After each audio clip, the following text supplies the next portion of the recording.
The 1960s gave us the muscle car, the Mustang, and the moon landing, and also these 10 rolling apologies styled by men who clearly lost a bet. Number 10. 1963 Studebaker Wagonaire, the station wagon that rained on the inside. By 1963, Studebaker was a company running on fumes and prayer. It had built vehicles since 1852, actual covered wagons for actual pioneers, but the money was gone, and President Sherwood Egbert handed designer Brooks Stevens a budget he later pegged at roughly $1.50, with orders to invent a whole new model out of the existing parts bin. Stevens took the aging Lark wagon and gave it a party trick, a rear roof panel that slid forward on tracks, leaving the cargo bay open to the sky so you could haul a refrigerator standing up. Under the hood sat Studebaker's tired 259 and 289 cubic inch V8S, but nobody remembers the engine. They remember the roof, because that sliding panel was nearly impossible to seal, and it relied on drain tubes that clogged the instant you needed them, which meant early Wagonaires quietly filled with rainwater like a bathtub with wheels. Studebaker rushed a fixed roof version into showrooms to stop the bleeding. Roughly 11,000 sold that first year, its best, before word got around. By 1966, the brand was dead, and production of the leaky little wagon had dwindled to a final 940 units. A company that survived the Civil War, 2 World Wars, and the Great Depression got helped into its grave by a sunroof that couldn't keep out a light drizzle. Number 9. 1960 Edsel Ranger, the flop that finally looked normal, and died anyway. Here's the cruel joke of the 1960 Edsel. It wasn't even the ugly one. The infamous horse collar grille, the vertical chrome toilet seat that Time magazine said looked like an Oldsmobile sucking a lemon. That was the 1958 and 59 cars. By 1960, a panicked Ford had ripped it off entirely, bolted on a normal horizontal grille, and turned the Edsel into a lightly reskinned Galaxy. They finally made it handsome. It made absolutely no difference. Mechanically, it was pure Ford, powered by FE Series V8S shared with the Galaxy, right down to the taillights. The problem was never the metal, it was the name, which by 1960 had become American shorthand for corporate failure.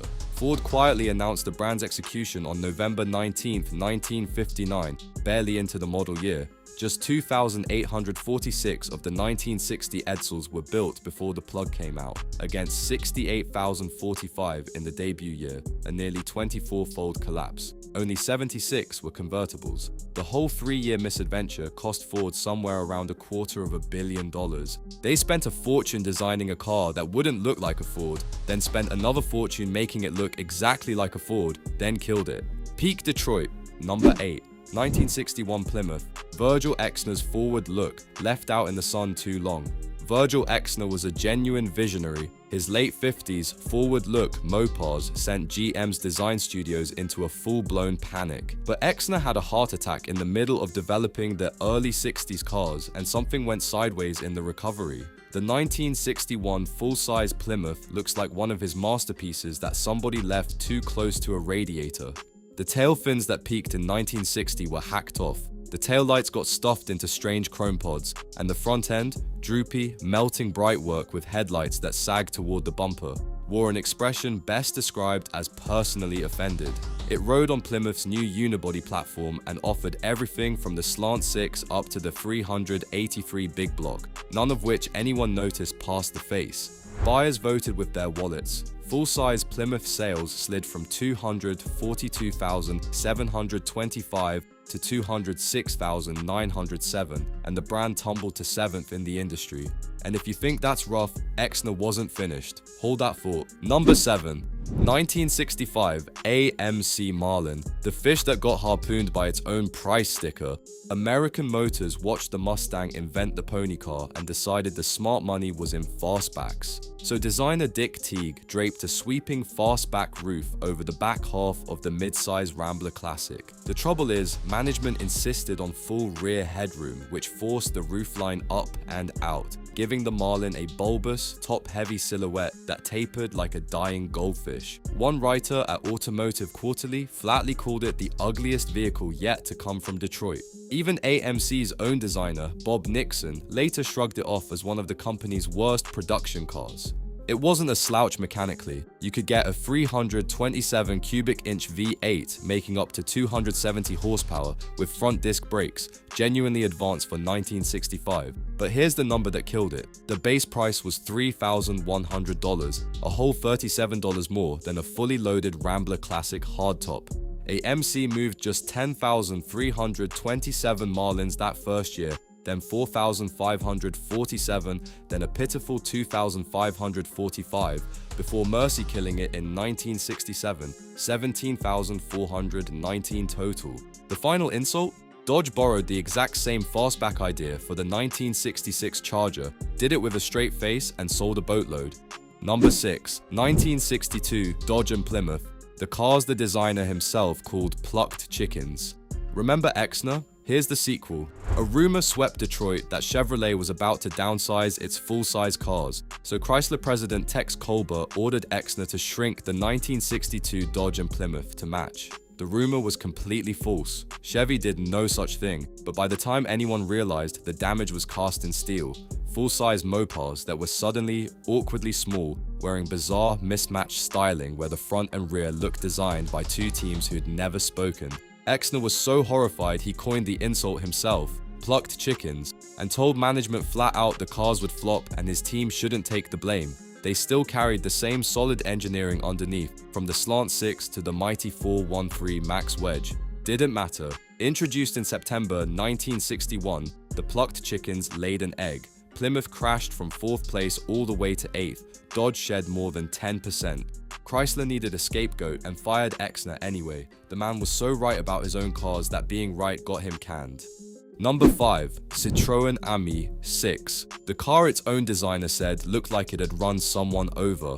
Now we cross the Atlantic, where the French decided ugly could be a national treasure. Citroën needed something bigger than the Tin Snail 2CV, but cheaper than the spaceship like DS, so they handed sculptor Flaminio Bertoni free rein. His solution to the packaging problem was the Z-Line roof, a rear window that rakes the wrong way, tilting inward at the top like the car is permanently squinting into a headwind. Bertoni, a prize-winning artist, looked at his own finished creation and sighed that it ended up looking as if it had already run over 3 pedestrians. Motoring pundits were kinder. They simply crowned it the ugliest car in the world. Power came from a 602 cubic centimeter air-cooled flat twin lifted from the 2CV, good for a top speed you could measure with a calendar.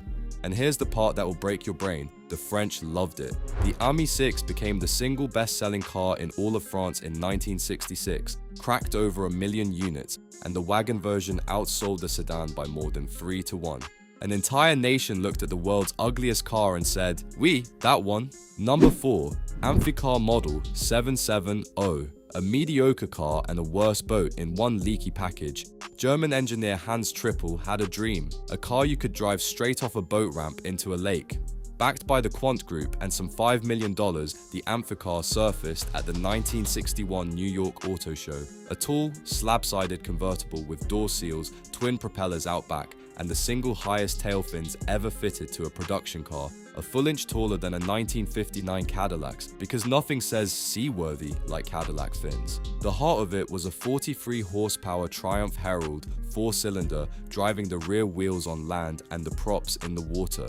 The name 770 came from its 2 top speeds, 7 knots afloat, 70 miles per hour ashore. Though testers could only coax about 65 out of it on land, and 7 knots is roughly the pace of an ambitious duck. Just 3,878 were built between 1961 and 1968, nearly 90% shipped to America, priced at $3,395, the same money as a Mustang convertible that stayed cheerfully out of the lake. President Lyndon Johnson famously kept one at his ranch purely to terrify guests, flooring it toward the water while screaming that the brakes had failed. It was recognized by the Coast Guard as a legitimate boat, which remains the nicest thing anyone ever said about it. Number 3. Subaru 360. So bad its own importer advertised it as cheap and ugly. That is not a joke, and it's not my line. When Malcolm Bricklin, the same man who'd later inflict the Yugo on America, imported this Japanese K-car in 1968, the actual marketing slogan was cheap and ugly.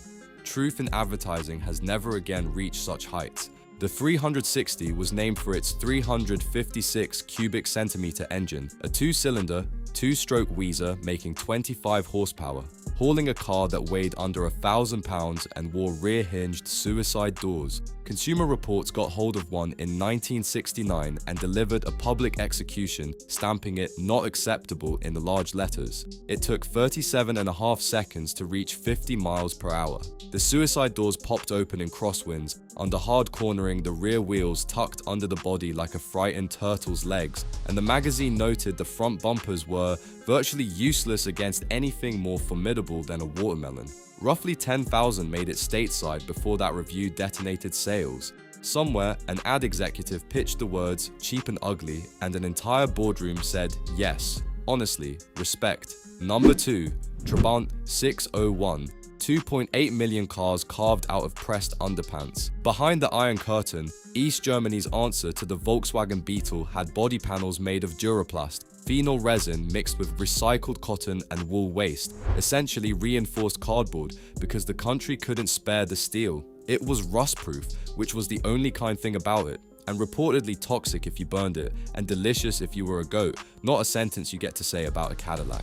Motivation came from a 594 cubic centimeter two-stroke twin making 26 horsepower, top speed 62 miles per hour, no fuel pump. You poured a mix of gas and oil straight into the tank and prayed you got the ratio right. The design went essentially unchanged for 27 years, and yet VEB Sachsenring built 2,818,547 of them between 1964 and 1990. Because it was the only car most East Germans could get. The catch: the waiting list could stretch past a decade, sometimes as long as 13 years. Picture waiting 13 years, longer than some marriages, for a smoking 26 horsepower go-kart made of sawdust and old laundry. Then picture crying tears of joy when the wall fell in 1989, partly because you could finally buy literally anything else. Number 1. Peel P50, the smallest, strangest excuse for a car ever sold to the public. Built on the Isle of Man from 1962, the Peel P50 is not so much ugly as it is an existential question wearing wheels. It's 54 inches long,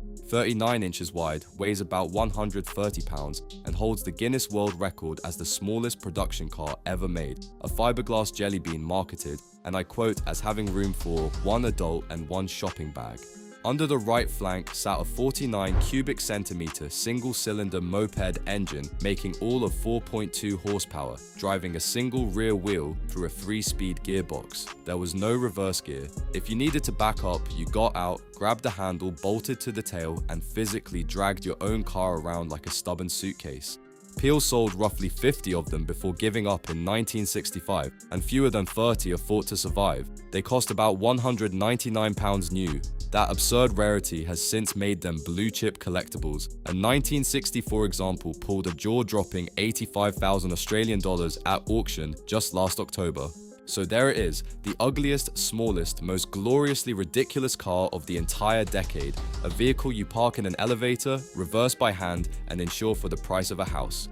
Thanks for watching. Don't forget to like and subscribe.